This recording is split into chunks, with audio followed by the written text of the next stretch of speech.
successful weight loss. My name is Dr. Laura LeBeau, and I'm a physician at Form. I'm also board certified in internal medicine, obesity medicine, and as a physician nutrition specialist. And I'm joined today by my colleague, Julia Axelbaum. She's a registered dietitian and is our director of nutrition at Form. And she's also board certified in obesity and weight management. Just a few announcements before we get started. As you may have seen, this webinar is being recorded, and we will send you a link to the video after today's session. And we encourage you to ask questions using the chat feature in Zoom. And at the end of today's talk, we'll try to answer as many of those as we can. So with that, let's get started. For today, we're going to briefly discuss why weight loss can be so challenging, dive into the effective weight loss tools that are research-based, and pay particular attention to FDA-approved medications for weight loss, as I know people often have a lot of questions about these medications. So research has shown that our body weight regulation is not entirely under our own voluntary control.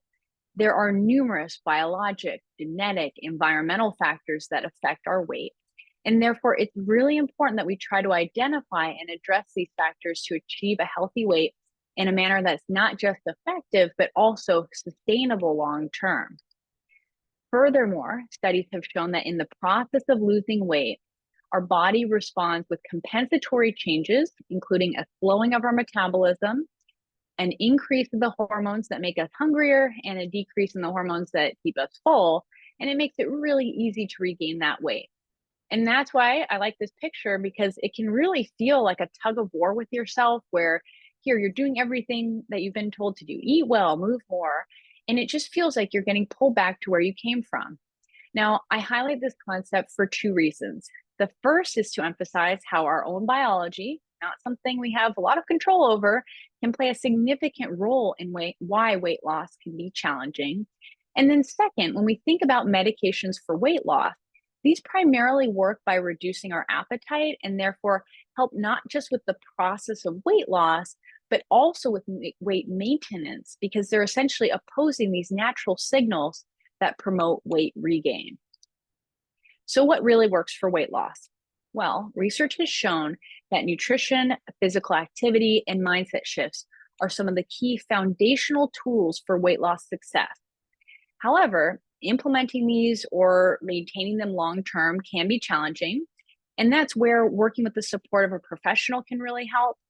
For example, when it comes to nutrition, there are so many different diets out there, and many people feel confused, frustrated, or even overwhelmed when just trying to change their eating habits to lose weight. So when our dietitian, Julia, is working with her patients, she's going to assess their nutritional needs and their preferences and develop a personalized plan that's both sustainable and enjoyable to help a patient lose weight.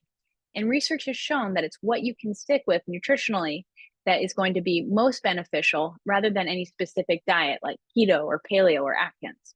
Now, I do want to acknowledge that many of you have probably tried these traditional or foundational tools possibly multiple times and still struggle to lose weight or maintain weight loss, even with extra support. So in that situation, that's where we might consider additional treatment options such as medications or surgery. But keep in mind, they should always be thought of going with these foundational tools of nutrition, physical activity, and mindset shifts, because that's how science has shown them to be most effective. This study illustrates my point, how medication alone, as you can see here, can promote weight loss.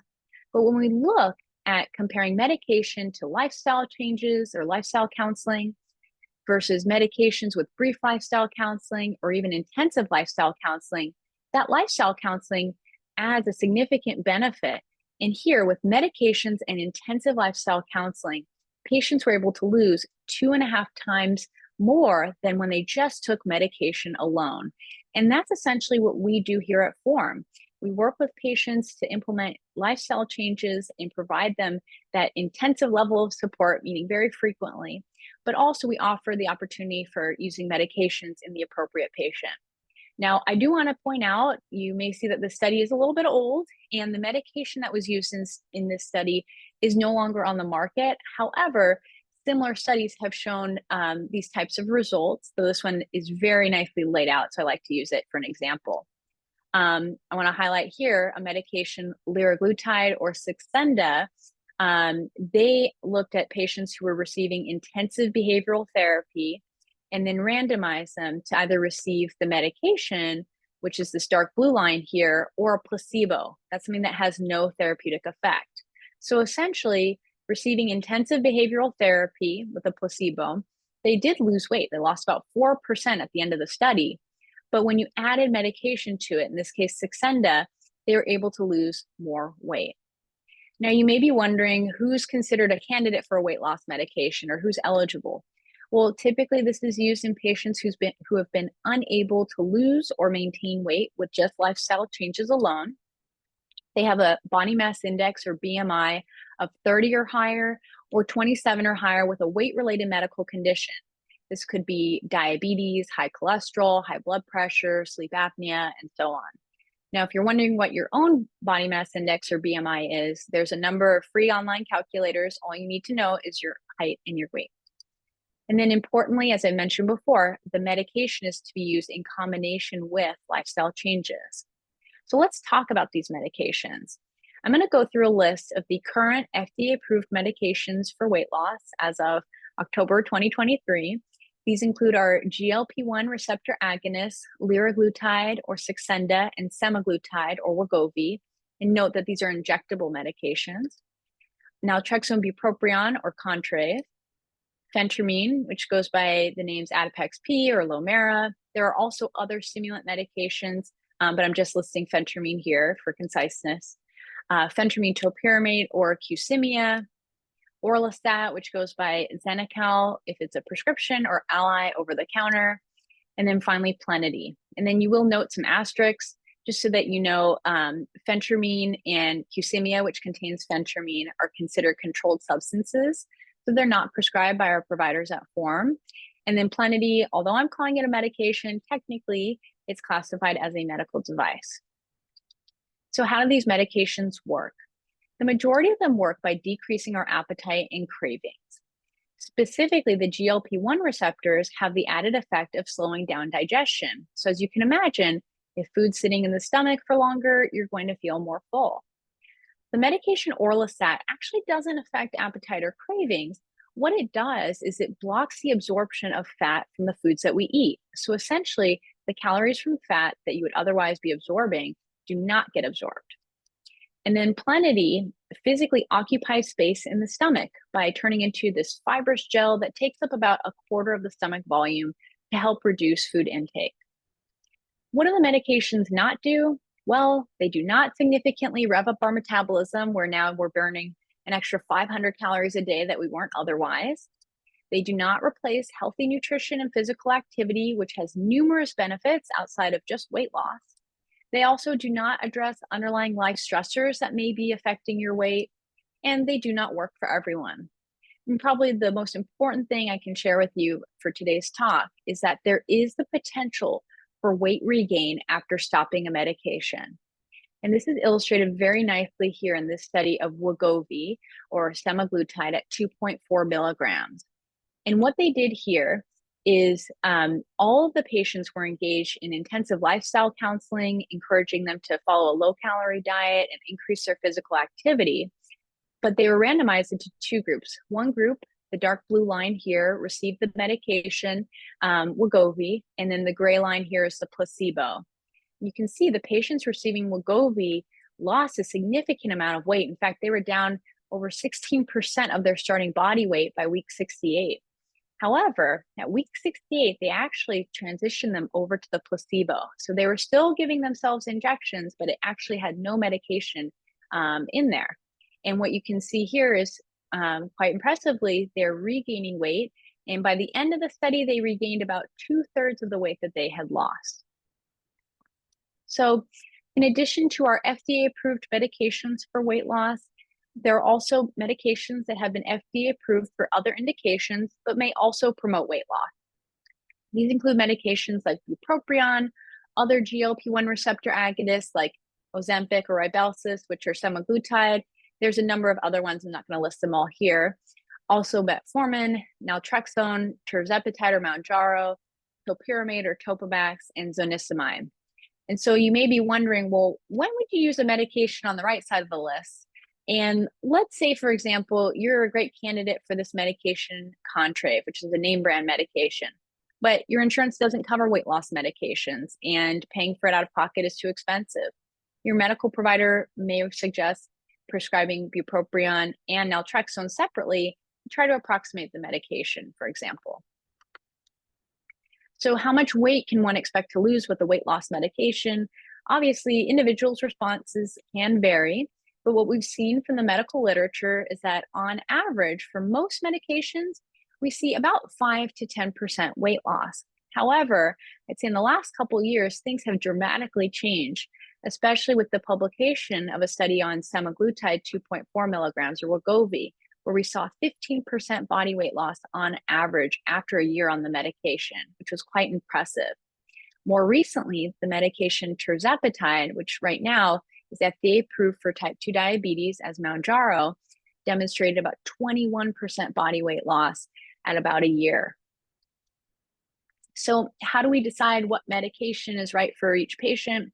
It really involves careful consideration of your medical history, if there's any contraindications, medications that you're taking that could potentially interact with the weight loss medication you might try, what side effects there are for the weight loss medications, and how likely are you to be able to tolerate them, or could they worsen other conditions that you have?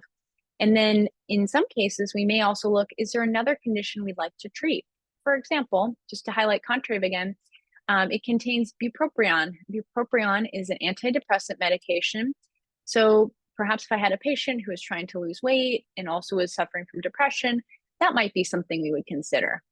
But I do want to highlight that it is not just a matter of filling out a questionnaire or texting your provider for what you want. And if that's what you're looking for, then our program at Form is probably not the right fit.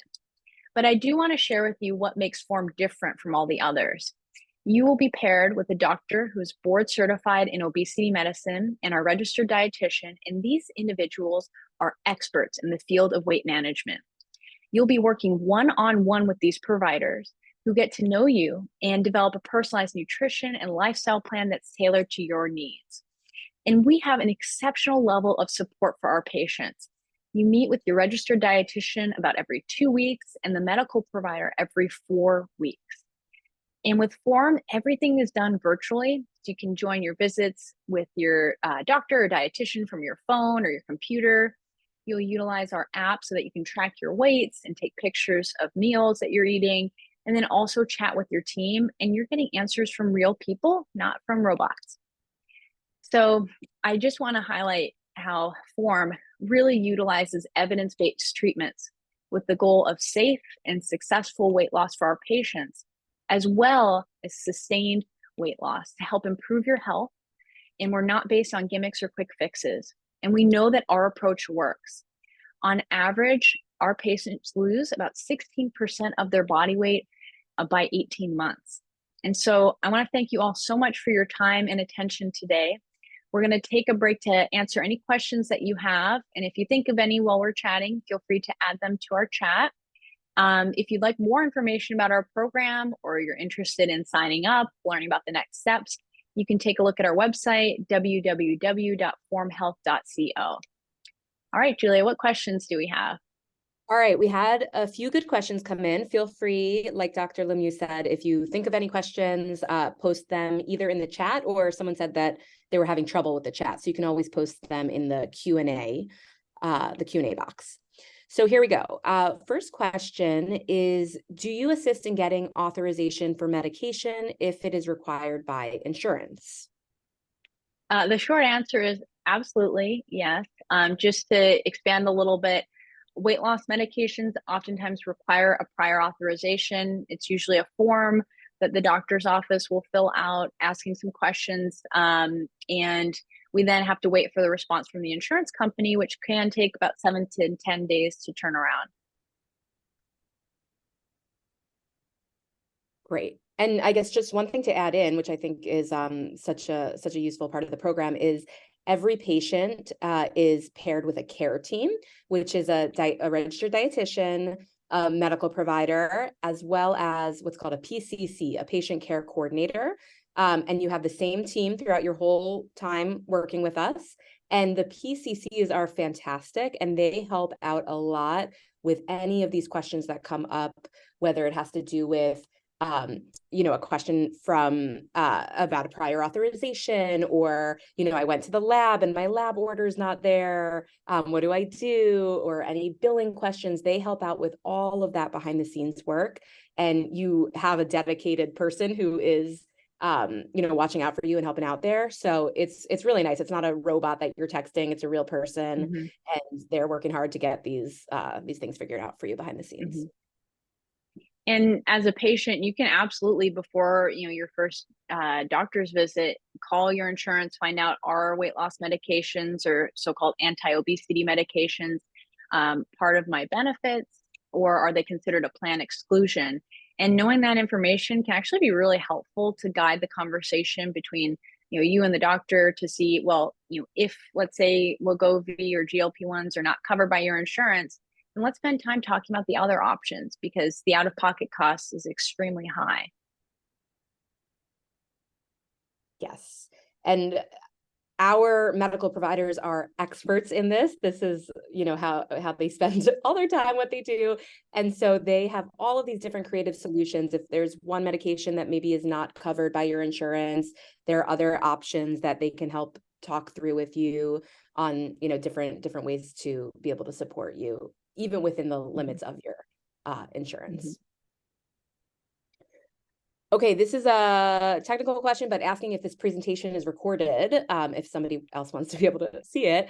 We actually have a YouTube channel, Form Health on YouTube. If you could even just Google Form Health YouTube, and you'll see some, either this one or some past recordings of talks like this. So if it's you that And you wants to will get watch, a link for this talk too. oh, Yeah. perfect. Great. Okay. Excellent. And on that YouTube channel, actually, there's some other really, really great talks if you're interested. Some Okay. of our Next. cooking classes are on there. Yes, cooking classes. Yep. We recently had one of our dietitians, or two of our dietitians, ran a really fun live RD, registered dietitian, walk and talk, where we had a whole bunch of people walking at the same time, and it was an open ask the RD your questions. And so that was a lot of fun. So we recorded that. So there's some good stuff on there. Okay, next question. Obesity may be a chronic condition like high blood pressure. Once your BMI is no longer high enough to require medication, have you found that insurance will continue to allow authorization like they would, say, with high blood pressure medication? That is a really great question, and it's going to be, unfortunately, insurance dependent. Knock on wood, I have not yet encountered that with any of my patients, but I've definitely heard of this happening. And so it is really important that we continue to work to advocate for our patients, understanding that this is a chronic disease and it's not something you just stop treatment for, once you reach a normal BMI. But there are unfortunate circumstances where that may happen, and your team can work with you to figure out what's going to be the next best step. Is there another option that we can try to help at least you maintain, even if we're not using the exact same medication regimen? Great. And then someone asked, is there a monthly fee? Is medication included in the fee? And someone else asked, what is the next step to sign up? So just to sort of answer both of these together, please go to www.formhealth.co. FORM, it's written here on the slide, FORM, health, HEALTH.co. And you can, depending on what state you're in and which insurance you have, you're going to be able to find out all those answers of exactly what that membership would look like. It could be fully covered by insurance. So you'll have to put in your information and see what that would look like. You can also always schedule a call with one of our advisors, one of our care advisors, to find out more information. So all of that you can find on the website, and you can schedule a time for that call, and they'll go through what the plan might look like for you, answer any of your questions. Yeah. I mean, our company has worked really hard to get as many insurance companies to cover our services. We want it to be accessible to patients. And I mean, the reality is this is a health, condition that we're treating, and it should be covered by your insurance, right? The other thing I wanted to mention in terms of, they're asking about how to sign up. So you can go to the website there. And then I think it was about insurance coverage, but now it's escaped me. So I'll think about it and come back to it. Okay, let us Oh, know. it's for medications. Are medications included? So medications are sent to your pharmacy, your local pharmacy. We do not send them to patients directly from, ourselves. And it's all going to go through your insurance. Yes. Okay, another question. What is the difference between taking bupropion and naltrexone separately compared to taking Contrave? Yeah, so the Contrave medication is a formulation of bupropion and naltrexone, and the dose is actually a little bit different than what we can get from just the generics. So in one pill of the Contrave medication, there's 90 milligrams of bupropion and 8 milligrams of naltrexone. And the maximum dose is 2 tablets twice a day. So that's 360 milligrams of bupropion and 32 milligrams of naltrexone. There's also, of course, the medication has been studied as that combination. And so, some people find it's more effective for them. I have other patients where there really isn't that significant of a difference between using that and the generics. And so, unfortunately, it's oftentimes kind of coming down to cost, which one is chosen for the patient. Occasionally, I might make a suggestion to use a generic based on like dosing and how we might want to time taking the medication, but it really just depends on the individual. Okay, this next question I love. It says, are you still able to help if I don't want to use medication? That's a great question. And yes, absolutely. Medication is one tool that is in our toolbox for helping patients struggling with their weight, but definitely not everyone wants or needs to use medication. We have a fantastic team of registered dietitians, all highly specialized in weight management. And every patient who joins our program gets paired with their own registered dietitian, who you will be working very closely with on creating a plan, setting goals, and helping you make progress in terms of nutrition and physical activity and behavior change. So all of those parts outside of medication, we do a lot of work with you to help you on. The first time we meet you, we spend time getting to know you, trying to understand your background, your lifestyle, what's worked for you in the past, what hasn't worked, what you've tried. Every patient's plan is completely individualized to them and what they need and what they're looking for help with. So we have some patients who really want help figuring out what to eat and when to eat, and we are so happy to do that with you. But then there are other patients that we work with who maybe don't need that help. They kind of already have an eating routine, but maybe they're struggling more with stress eating or emotional eating. And that's really been their struggle. And that's kind of getting in the way of them seeing success with weight loss. And so in that case, our dietitians are highly trained in, it's called CBT, cognitive behavioral therapy.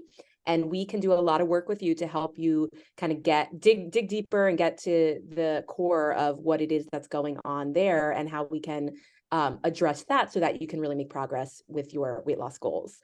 So, I work with night nurses, I work with busy professionals, I work with people who are traveling a lot, and we individualize every plan according to what's going on with you. There's no, one meal plan that we're just sending out to our patients and saying this is the way that everyone should eat, because we know that every person's journey has to be completely customized to them for it to work.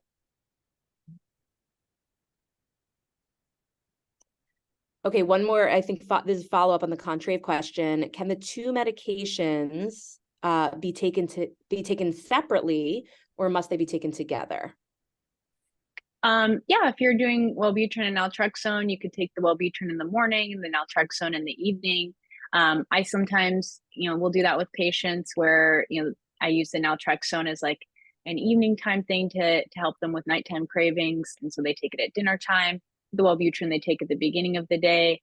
Other patients feel like, they want to take both at once, and they feel like that is what works most effectively for them. So I like that flexibility with the medications. Great. I think we might have time for one or two more. So if you have any other burning questions, please feel free to write them into the Q&A box. A question here about how are we dealing with the medication shortages? Yeah, so I'll take that one. The medication shortages are, of course, extremely stressful and frustrating for the patients and the providers alike. It also is quite regional. So I have some areas, since I see patients via telemedicine, I see people throughout the United States. There's some areas where we're not having shortages, other places where they are. Wegovy in particular, the starting doses, the manufacturers basically said they are not available. So we have to work with patients who may be good candidates for Wegovy, and perhaps we start something else, reconsider starting Wegovy in the future, or start a different GLP-1 and transition over to Wegovy once you're on an appropriate dose. It just really depends on the patient. And, at the end of the day, I think what these shortages are really highlighting is just how big of a need there is for effective treatment for patients, and how impactful these medications have become, that so many people are using them and wanting to use them because of the amazing results that we've seen. And so while we are in a very exciting time in terms of medicine and treatment options for patients, this is like a growing pain period where we're figuring out how much is actually needed, and what does the distribution look like, and the company needs to sort that out. But it has, of course, been challenging, but our providers are extremely dedicated in helping their patients navigate this extremely challenging situation. And at the end of the day, we're here to work with you. And, that's what we're really passionate about. And this may be our last question. How long does a person typically have to stay on these medications? So just to highlight, with the studies we've seen, when people stop taking the medications, they typically start regaining the weight that they've lost. That being said, what we do not have studies on are what happens if a patient reaches their goal weight and we decide, let's go down to half of the dose of the medication, or let's switch over to, something else that's generic and less expensive. Let's say they're on a GLP-1 and we make that switch. What happens to their weight? Or, is it a matter of staying on the medication for 5 years and then stopping, or just slowly tapering off the dose? We really have to just base it on the patient experience. And so sometimes I do have patients where, despite explaining the biology behind weight regain and, how it can be really challenging to maintain without medication, they still want to try without. And so we might try tapering down slowly, see how they're responding. Some cases patients say, wow, my appetite really came back. I really do need this medication. Other times, this is probably less frequent, but they may find, yeah, I'm not noticing much of a change. I'm okay going down, or actually I'm ready to go off and see what happens. I will say though, those key foundational tools, nutrition, physical activity, mindset shifts, those are crucial for the weight loss maintenance. And in fact, studies have shown consistently that physical activity is really important for this. And so that's why, not just our registered dietitians, but our medical providers as well, we really work with our patients to get those foundations established, and to really make sure that they're doing things that they enjoy and can maintain long term. Because it's not just about the weight loss, it's the long term maintenance. Okay, I think we're at time. All right. Well, thank you all so much for joining, and thank you all for the wonderful questions. Again, if you want more information or you're interested in signing up, you can go to www.formhealth.co. I know I speak for Julia and myself that we hope to work with you in the future, and hope you all have a wonderful day. Take care. Thank you.